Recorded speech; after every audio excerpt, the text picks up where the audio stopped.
দল এবং আমাদের প্রাইম মিনিস্টার যদি মনে করে, আল্লাহ যদি চান, তো আমিও রংপুরকে নিয়েই আনিসুর রহমান লাকুর মতোই চিন্তা করব। যে আনিসুর রহমান লাকু যে যে চিন্তাটা করেছিল রংপুরকে নিয়ে, সেটা যদি আমার মাধ্যমে বাস্তবায়ন হয়, তাহলে রংপুরবাসী আমাকে সহ আনিসুর রহমান লাকুকে সারা জীবন মনে রাখবে। এবং তার চিন্তাগুলো কিন্তু এমন ছিল, তার চিন্তাগুলো তার নিজের মধ্যে ছিল না, প্রকাশ ছিল। সে প্রকাশ করেছে যে সে কোন জায়গাগুলোতে কি কি করবে।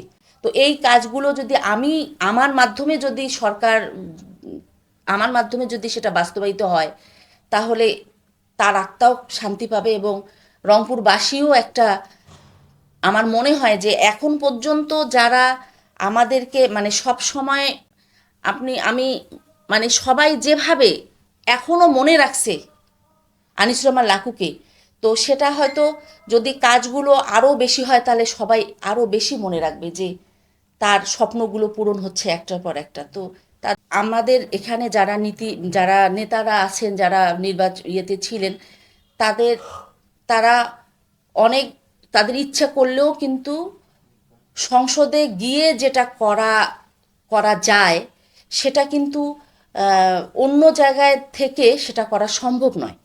এটা এটা নিয়ম নীতির মধ্যেই একটা বিষয় একটা।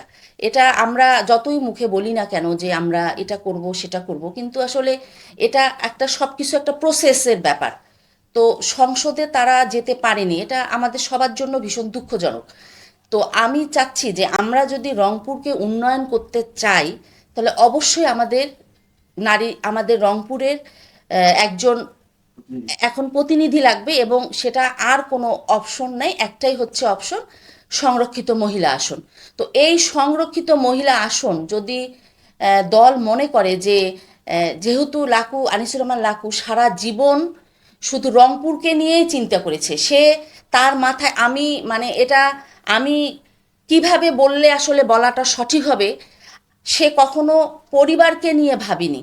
সে দল, রংপুরের উন্নয়ন, মানুষের উন্নয়ন।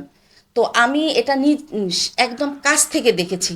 তো আমাকে যদি দল মনোনয়ন দেয়, যদি তারা মনে করে যে আমরা যেহেতু সারা জীবন এই কাজটাই করে আসলাম, যদি মনে করে যে আমার রংপুরের উন্নয়নের জন্য তারা যদি মনে করে, তাহলে আনিসুর রহমান লাকু যে আদর্শে সামনের দিকে মানে এগুচ্ছিল, আমিও ঠিক সেভাবেই রংপুরকে নিয়ে চিন্তা করব। এবং তার যে রংপুরের জনগণ এবং রংপুরের বিভিন্ন সে সে চেয়েছিল যে রংপুরকে কয়েকটি জোনে করতে, এই জোনটা ভাগ করে সে উন্নয়ন করার জন্য চিন্তা করছিল। তো আমি তো জানি তার চিন্তা চেতনাগুলো কীরকম ছিল। তো সে যদি আমাকে যদি দল মনে করে যে তা আমাকে সংসদে নিয়ে যাবে বা মনোনয়ন দিবে, বা আমাকে দল এবং আমাদের প্রাইম মিনিস্টার যদি মনে করে, আল্লাহ যদি চান, তো আমিও রংপুরকে নিয়েই আনিসুর রহমান লাকুর মতোই চিন্তা করব।